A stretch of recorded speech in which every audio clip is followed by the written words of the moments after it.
Okay, I got the buckmark sighted in for 7 yards, and I want to show you guys a little trick that I do here. What I do is I take a sheet of paper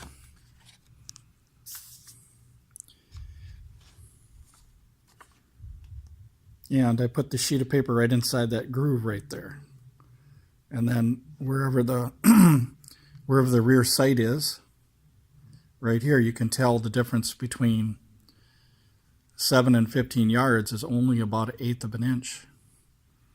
So I stick right in that groove, and when it touches at about 7, then I know I'm close. So let me take you over 7 yards with 3 shots here.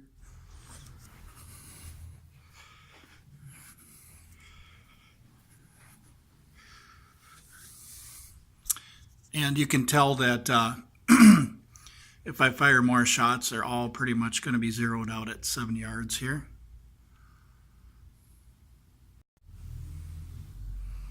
Okay, we know we got the sights for 7 yards zeroed in.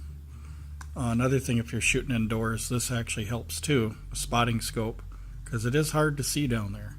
So let's go check out the target at 15 yards. I also recommend you fire 10 shots. The reason why 10 shots is because if you just fire 2 or 3, you don't really know where the pellets are going. So you need a pretty good number of pellets to get an idea of your true drop, which is going to be the center of the group. So there it is right there. So if you take the group as a whole, you want to pick the center, and that's your average. That's where the majority of the shots are going to fall. And then my aim point wasn't there. My aim point was right here. So you can see that they're falling just a little bit at 15 yards from my actual aim point being on the bottom of that right there. Okay, here's our results at 15 yards. Now this is just this pellet now. If you had another pellet, it might be better, it might be worse, but it all depends on testing. Always use a 10-shot grouping so that you can get percentages on the likelihood of impact, or the size, the group size. For instance, 70% of these is 2.5 inches, but all of them together is 2 3/4 inches. My aim point, the front post, was put under the red circle. It was not put in the center here. So you have to consider that. So the aim point's here. And we're dropping 1 1/8 inch. And the way you determine that is you take your 10-shot group, and for drop, you want to take the center of the group. You never want to base drop on a single shot. That's one of the mistakes a lot of guys make, is they'll fire 1 shot and then they'll put it in their data, and that isn't really good for longer ranges. You want to make sure you fire 10 shots and then take the center of the group. It's the group accuracy and the group shots that you want to base data on. You don't want to base data on just 1 shot. If I based my data on this shot, everything would be messed up. So you don't want to do that. So basically, this is at 15 yards. Now what we can predict is if 70% or most of the shots are 2.5 inches, what we can predict is that at 30 yards we'd get 5-inch groups if it was a nice day and there wasn't any wind or anything like that. So once again, this is a Browning buckmark, 10 shots. The pellet we used was a Phoenix Coal 9.57. Our ballistic coefficient with the 10-shot string over the Crony at 15 yards, we got a ballistic coefficient of 0.031, and that was determined by the muzzle velocity versus the 15-yard velocity. 263 feet per second was the 10-shot average for this pellet, and 247 at 15 yards. Sight-in was at 7 yards, and foot-pounds of energy, 1.47 at muzzle. And at 25 yards, which is further now than 15 yards, at 25 yards we're going to have muzzle energy of 1 0.19 foot-pounds at 25 yards, if you can see there. So what does that translate to? Well, at 25 yards, it's probably it might go through one side of this pop can. It usually takes 1.5 foot-pounds, or at least 1.2 to go through a pop can. So yeah, it'll probably go through both sides, I suppose, at 25 yards. But like I was saying, if our prediction is 30 yards, it's just going to knock over the can. And it might just go through one side. So 30 yards is stretching it for a can plinker for this thing. But if we look at 5 inches and we look at for 30 yards and we look at 2.5 for 15, let me show you how that looks in the Hawk software. Hawk software, it isn't going to be perfect because your data has to be perfect, and there's no such thing as perfect data. Even the ballistic coefficient could be off a little bit, plus or minus. So let me show you the data that we have here. In the Hawk software, it says that our drop is going to be about 2 inches at 15 yards. And if you look here, it's still within that circle. Like I said, you want to base it off of a 10-shot group. So the Hawk software said minus 1 point, about 1 1/8, 1 1/4 inches drop. So you can see it's 2 inches right there. It's still within that ring, within that grouping. So the Hawk software is right based on if you have perfect eyes and you aim properly. And it's right based on if the pellet has the accuracy to get to that distance, if the pellet is accurate enough. For instance, if you took a few of these shots here, like this one and these right here, the Hawk software kind of is pretty close. So nothing's perfect, but it does kind of give you an idea where the shots are going, the Hawk software. So I think 2 inches being off a little bit like that isn't too bad for the Hawk software, because we don't have a perfectly accurate pellet either, because it's starting to spread out, as you can see with this 10-shot group. So never base your data off of one shot. You don't want to do that. When your groups start to get wider as you go out further, you want to do 10 shots to validate your drop. 10 shots, because that's where the majority of the shots are going. And you want to pick the center. So let's go to the Hawk software here. And you can see we got a sight in at 7 yards, and at 15 it says that we're dropping about 2. And like I was saying, that is still pretty good for a pistol. Now you'll find that rifles, that it really comes close with rifles when you're shooting at long range. But like I said, you want to make sure you validate off of a 10-shot group. There's a lot of guys at longer ranges that just fire 3 shots or something like that, and I don't feel that that's enough to validate your true drop. So your true drop, if it's based off of a 10-shot group, at least you're going to know where the center of that group is, like right here. And then you can say, well, we've got 1 1/8 inch. Most likely, most of the shots are going to fall right in here. So you always want to use a lot of pellets to validate your drops and stuff like that. You don't want to just use 1 or 2 pellets. That's the wrong way to do it. Otherwise, you would be going off of that shot there and that one there. So, and that wouldn't make much sense because the majority of the shots are falling right here. So when you're done shooting your pistol or air rifle, what you want to do is you want to save this data. You want to save this sheet, put it away. And then next time when you have that particular pellet, you'll know what kind of drop you have and what your settings are, on your sights and stuff like that. And that's one of the reasons why I made a card just for the pellet that I'm using. So let me go get the pellets in the card. You want to develop a pellet profile for your pistol. For every pellet that you shoot, you want to develop a profile so that you know what that pellet's going to do. So you don't, because it is easy to forget things. So you can't remember all the pellets that you're shooting. So let me show you the pellets here first. So the profile I made was on the Phoenix coal line pellets. These are 9.57 grain. There they are.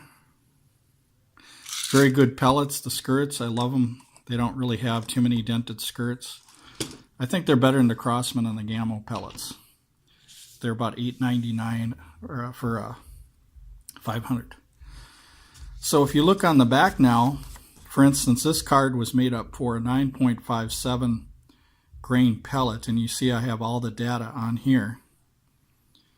Like for instance, I zeroed it at 7. Now I've got to write down at 15 yards that I've got a 1 1/8 inch drop. And if you look on the back here, like I showed you in the beginning of the video, this mark here is what I use to get set up quicker, so I can set my rear sights. So, and when you're shooting longer distances, when you do an accuracy test, it's always good to take the front post. Like for instance, the front post of my pistol was about the same size as this circle here. So if you're going 30 yards, what you want to do if you're doing an accuracy test is make sure that circle's much bigger, so that you can rest that front post right here on the pistol, so that you have something to line up the front post steadily. So, and this test here was done with a pistol rest. Like I said, there's some other pellets that will do better. These are not competition wad cutters. Competition wad cutters, I can usually cut them down a little bit, but I'll show you another video when I do them later.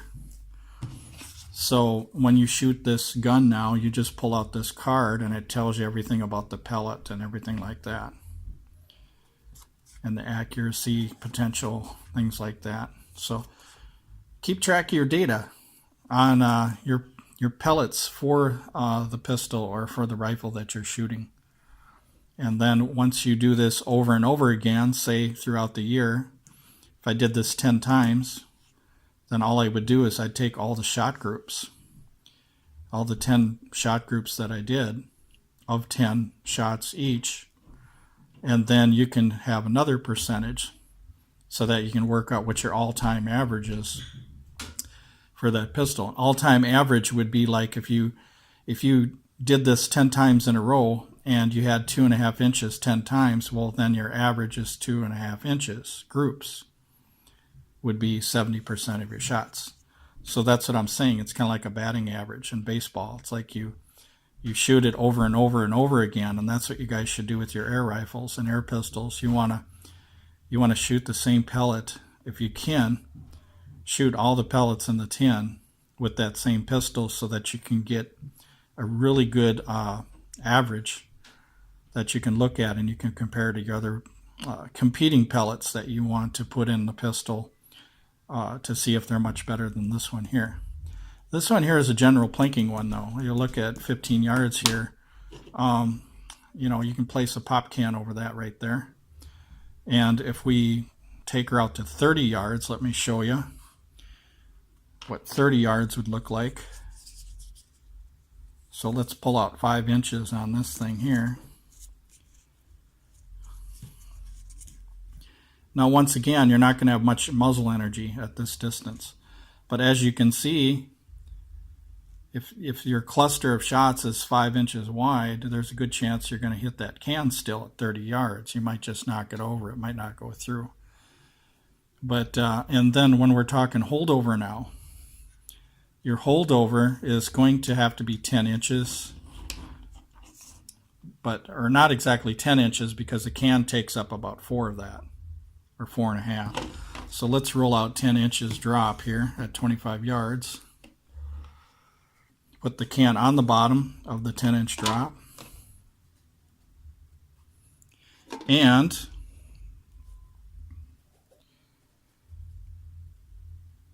you will notice that your holdover is going to be 1 can. So all you have to do is imagine 1 can on top of a can.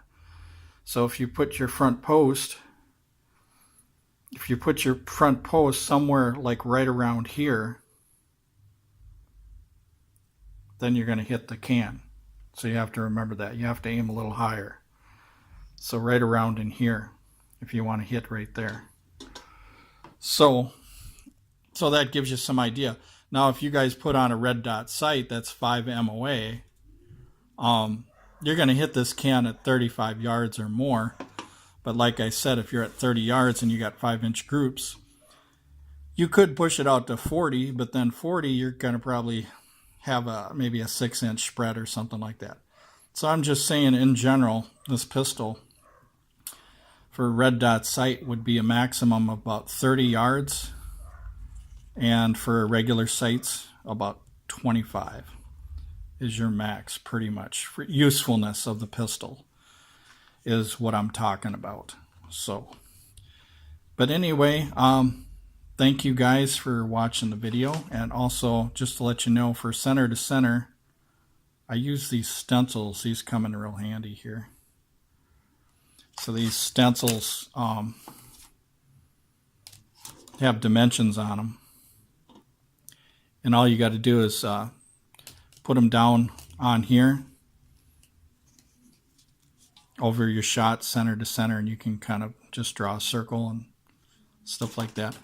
And as you guys notice how center we are with that grouping now. Now that's the thing, is when you're zeroing something, if you just took one shot with the scope, for instance, this is why I love the 10-shot grouping. You would say, oh, I've got to adjust my scope over here now. Well, no, you don't have to adjust the turret because you haven't fired 10 shots. If you fire 10 shots and your windage right here, which is pretty much perfect, then that is zeroed right there. The accuracy isn't going to get any better. So you don't want to be chasing one shot after another with your scope. You first want to fire 10 shots, find out what the group is, and let's say that this 10 was the group. Your 10-shot group was over here, okay? You just fired 10 shots, all your pellets are landing here. What you do is you take the center of that group. You take the center of the group now. You don't take one shot. You take the center of that group, which is right here. Let's say it's 3 inches right here. So now what you want to do is you want to pull that over to the left 3 inches. You make your scope adjustment or your pellet pistol adjustment, and voila, you are perfectly zeroed in. And it's not going to get any better because your accuracy is only 2.5 inches. So it makes no sense to try to zero in something for 1-inch accuracy when the pistol is only doing 2.5. It doesn't make any sense. This is why you need to do a 10-shot group. So be smart about this. Guys in England do this all the time. You got to have a lot of pellets to find out where your trajectory is going. And you have to have a lot of pellets to understand the accuracy. There's 2 different types of accuracy. You have temporary accuracy, which is if you pile up 3 pellets in one hole. But then consistent accuracy is what the pellet gun is going to be doing all the time. You might get lucky and get 3 in one hole, but then the rest of them are going to spread right here. So you don't want to count them 3 shots. You want to count 10 shots. It's your 10-shot group is the accuracy of the pistol. So this particular pellet, the accuracy is 2.5 inches for the majority of the pellets at 15 yards. Now, if we took another pellet, we could probably shrink that down to maybe 1.5 inches, and I have done that at 15 yards before, but that would be a higher quality pellet. This pellet is kind of heavy for this pistol because it's low velocity, so this would be like your typical plinker, plinking cans and stuff like that. Now, if you wanted smaller targets at 15 yards, obviously you might want to change pellets out so that you could hit them small targets at 15 yards for a challenge to give yourself or whatever. So anyway, hope you guys enjoyed the video. Thanks for watching.